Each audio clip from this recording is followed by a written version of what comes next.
Last time, we saw the conclusion to the Future Saga. Turles was able to overcome the strength of his future self and unlocked a power he's been searching for a while. However, the threat isn't over. Now with Zamasu attacking Turles in the present timeline. How is he going to stop this immortal fused being? We'll cover all that and more in this part 8 of What If Turles Survived. Turles fully powers up, and the two begin fighting, but the fight doesn't really go anywhere. It seems like Zamasu can't do anything to hurt Turles because of his power. And as for Turles, he could obviously hurt Zamasu, but he's not going to be able to kill him because he's fully immortal. This does give Zamasu some more info though. He can see that he's probably going to need a little bit more power to actually defeat Turles. He could go and get the Super Dragon Balls for himself and maybe wish for power that way, but he can't let Turles get out of his sight. After all, to get the Super Dragon Balls, he's going to need to leave him here. Now Zamasu didn't expect this. He thought he'd just be able to kill everyone in one shot. And while he's incredibly powerful as a fusion right now, it's still not going to be enough to fight someone like Turles. He'll need to get more creative with killing him. He tells Turles to stay put for a bit, then attempted to use magic on him, trying to seal him away. For a brief moment, Turles feels nothing, and then he has a pretty violent reaction, and it's convincing too. Floating there in the nothingness of space, looking like he's not able to move at all. It seems the seal was successful. Zamasu needs more power, so he's going to need to leave for a bit, but he'll see Turles soon enough. Although, how could he get this power? The other Super Dragon Balls might be the best option. As much as he hates to do it, he's probably going to have to just use them again. And he looks at Turles one last time before he leaves. Such a primitive form. He'll take joy in killing Turles. Sure, he could just simply wish away any threats that he has, but he'd rather personally deal with them. Besides, what kind of god is he if he can't personally enforce his own law? The Saiyan that he's fighting, he's exactly like that one from the future that he saw, the one who killed Goku Black. They are the same person after all now that he's come to realize it. But they seem to have gone down different paths. Not that it matters to Zamasu though. Turles of course is infuriated, but he's glad. He has a reason to finally use this power again. This is for his friends, this is for his planet, for his wife, for everybody around him.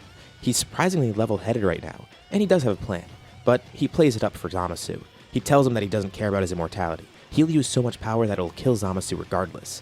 And Zamasu laughs, saying it's ridiculous and useless. Look at him, he's stuck in place here.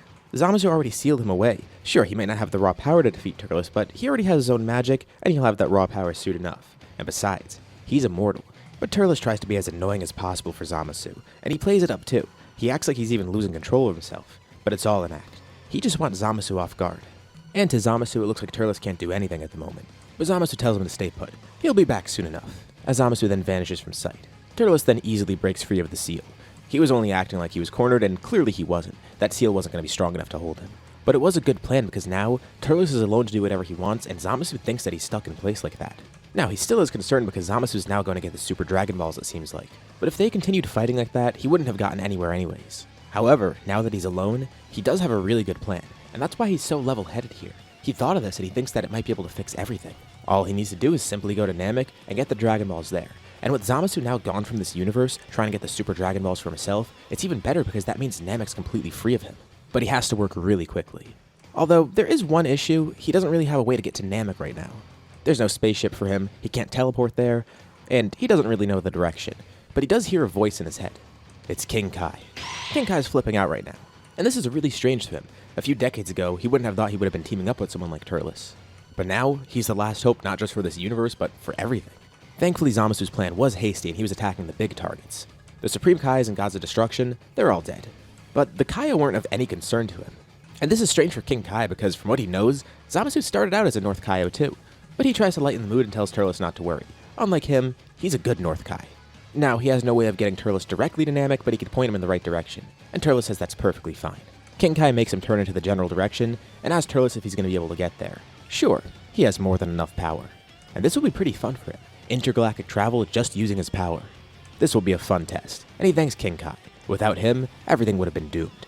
An intense aura then flares up around Turles as he vanishes. A streak of red light darts across the empty space. Within moments, he flies the entire distance to Namek, landing on the planet safely. Looks like he doesn't need a spaceship after all. But still, his time's limited. Naturally, with a power like that arriving to Namek, they are concerned, but then they see who it is. At first thinking it's that Goku guy, but then recognizing his outfit and everything. No, it's the other one that was with him. Well, he did fight Frieza too after all. So, right away they're not immediately suspicious. But then Mori steps up, the new Elder of Namek. And then Turles tries to explain everything. He gets they have no reason to trust him, especially because the last time he was here, he was kind of an evil maniac. Like, sure, he fought Frieza, but clearly he was a bad guy back then. But Mori could already tell by reading his heart and his energy. Turles even lets him do so. And Mori could see, Turles isn't bad at all anymore. He's more than willing to help, especially because Turles did kind of help them a while ago. And once he hears what's going on, they're more than inclined to help. This is a threat to not just the entire galaxy, but the entire universe, the multiverse, every timeline that exists. And with Namek's help, they could stop this. But these Dragon Balls aren't going to be able to do anything against someone who used the power of the Super Dragon Balls. And Turles says there's no need. He just needs 3 wishes. But Mori smiles. He's going to need a little bit less than that because the Dragon Balls have been upgraded here. Even better. He makes one wish, worded in a way to make sure it restores the most things possible. He says to reverse all the damage caused by Zamasu, which means not only restoring all the inanimate stuff destroyed by him, but reviving all the people killed by him too. Well, at least within this universe. Porunga isn't powerful enough to affect the other universes. But that's fine, that could all wait for later. He just needs one person to help. But then everyone hears something and sees a big flash of light nearby. It's Zamasu. And then he realizes where he ended up. So Turles went to Namek to restore everything, didn't he? He's not too concerned though. He doesn't know if Porunga was summoned yet, but it doesn't matter because there's nothing that could reverse his power or immortality. Especially because now, he made a new wish. Turles then vanishes from the planet once again. Moving so fast that it looks like he's teleporting, but no. He just launches into the air, tackling Zamasu. Within seconds, they're so far from Namek that it's not in harm's way. But Zamasu's still confused. How did he escape the seal? Turles says no godly technique like that is going to work on him. Especially some pesky paralysis technique. He's encountered way worse in his days. And besides, for such an omnipotent and powerful god, he sure was pretty easy to trick. But Zamasu doesn't take the bait. Turles is obviously trying to piss him off. But Zamasu isn't concerned at all. He made a very simple but powerful wish. Simply put, he wished to be the strongest thing in existence, even beyond Zeno. And he's not bluffing. He could even just erase Turles on the spot here, but that won't be fun. He wants to make sure he pays for his sins. So he'll drag this out as long as possible. But Turles chuckles. That's perfect. He was scared that Zamasu was going to wish for infinite power or something, but no. No matter how much strength he has, it's still finite. And also, it means he has time to fight and won't just be erased on the spot. And that's all he needed. That means his next attack will work perfectly. Why just wish for that? Why not wish for infinite strength? Zamasu says it's a little bit excessive. He only asks for what's necessary, and this way no one's going to be able to stop him. Unlike these mortals, he has some sort of restraint. Zamasu thinks far differently than Turles' primitive mind. And Turles thinks to himself that this will be the death of Zamasu. It seems their lowly immortal minds are better. Turles starts by playing up the battle, making it look like he can't do anything against Zamasu. And he does go full power, and nothing he does can harm Zamasu. Zamasu doesn't even counterattack. He'll let Turles wear himself out before he realizes it's useless. And with how strong Zamasu is, Zamasu doesn't even really take any damage. Not that it would matter because he just regenerated. Turles fighting him is like an ant trying to destroy a planet. And it's working. Zamasu's buying the bait. Now, Turles really hasn't tried this technique on anyone, but he has trained with Goku a lot before. So much in fact that he's tried to pick up on some different techniques from him. And he formulated one of his own, based on a technique that he's very familiar with, one that he was actually on the receiving end of. He did want to learn the Spirit Bomb from Goku, but he realized that in a lot of situations, that might not work that well. It requires energy around him, and even then, it takes a while to charge.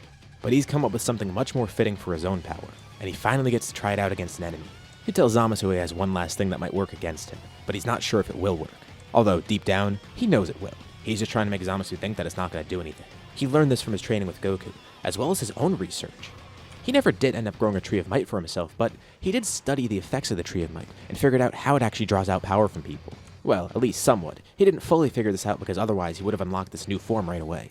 But he kinda knows the basics of it. Combining his training with Goku as well as his knowledge on that, he formulated something strange. He didn't actually figure out a way to unlock more power with the Tree of Might. Not that he'd want to anyways, but knowing the source of the power within someone's body, he actually figured out the inverse, a way to use the power against someone. Goku inadvertently did this when using the Spirit Bomb with the Tree of Might. At least to some extent. Turles only realized that way after the fact. He holds out a hand, generating a small red orb. Zamasu laughs. What is that attack supposed to do against an immortal being like him? This is Turles' Might Bomb. Instead of gathering Genki from others, he uses it in the opposite way. Vegeta's words echo in his head too. What type of mighty Saiyan is he if he can't win the battles in front of him? He throws the Might Bomb at Zamasu, and the attack connects. Zamasu feels nothing at first, and Turles makes it look like he's defeated. That attack did nothing. But once again, this is more of his brilliant acting. Zamasu then tries to summon some power of his own, but it feels like he can't. Maybe he's just not used to this new power yet since he hasn't used it at all. But what he doesn't realize is that he just lost the fight. No matter how much power he has, as long as his power is finite, this attack will work. And actually, more power makes this attack work even better. Zamasu tries to summon more power, but he starts feeling a dull pain, and the pain starts growing more and more. This attack is essentially a reverse Spirit Bomb. It drains the power from the person it hits to fuel it, siphoning their energy and willpower. Rather than being charged externally by that, it's charged internally. And as far as Turles learned recently, that willpower of his is a huge source of his own power, so restricting that works even better. Theoretically, this attack could even defeat someone like Zeno. Not that he would use it against him, but it looks like he has his answer now with a guy stronger than Zeno. This attack is deadly though. So, for example, in a tournament if he used this, it wouldn't be viable because it would just kill the opponent. But in a deathmatch like this, it's a great trump card. This attack starts affecting Zamasu more and more. The more he powers up, the more it harms him. His body is completely destroyed, multiple times over. It keeps destroying itself, and he's basically caught in a loop of this. It's sheer agony. This technique is so vile. How did Turles come up with it? Only a mortal could think of something this cruel. But Turles says Zamasu is to blame for that. Now, he's sworn off using this against regular opponents, given the obvious cruel nature of it. But he tells Zamasu this attack isn't drawing from his own cruelty. Rather, it's powered by Zamasu's, his hatred, his willpower to kill everybody here, the wish he made to get that strong. Had he used this on Zamasu before, it probably wouldn't have done nearly as much. It might have not even been able to kill him even if he weren't immortal. This attack is Zamasu's undoing, and Zamasu himself is the only one to blame for its power. But yeah, the technique is cruel. His old self would have loved to use this. And honestly, he feels kind of bad. It's like a cheat code to win. It makes fights not fun at all. However, there's nothing fun about this fight. This is serious, and this is payback for what Zamasu's done. But there's a reason he made the wish that he did. Two people then appear next to Turles, Beerus and Whis. Good, the wish actually did bring them back. He brought Beerus back because he was hoping that he could just Hakai Zamasu. Since he's immortal, Turles can't kill him himself. Beerus is glad that he has been brought back, but he's still pretty pissed off, especially with this info because he tells Turles he can't actually destroy people who are immortal. What? Turles turns pale and his stomach drops. Well, Zamasu's caught in a loop of agonizing pain, but it seems like he can't be killed then. But Beerus says there's no need to worry. With him here, this will all be fine. And he tells Turles he did a good job. Thanks to him, everything's safe. He holds a hand out. He used this a while ago on another Kai actually. Not that Turles would know. And thanks to Turles' Might Bomb actually kind of weakening Zamasu in a way, Beerus is able to do this. Had he not been weakened at all, this would be impossible. But with ease, Beerus is able to seal Zamasu away. The same way Elder Kai was sealed. Turles powers down. It's finally over. They all return to Earth, and everyone's a bit confused about what happened, but Turles explains everything because he really was the only one alive. Sure, Turles actually fought Zamasu directly, but it's thanks to Namek and Beerus.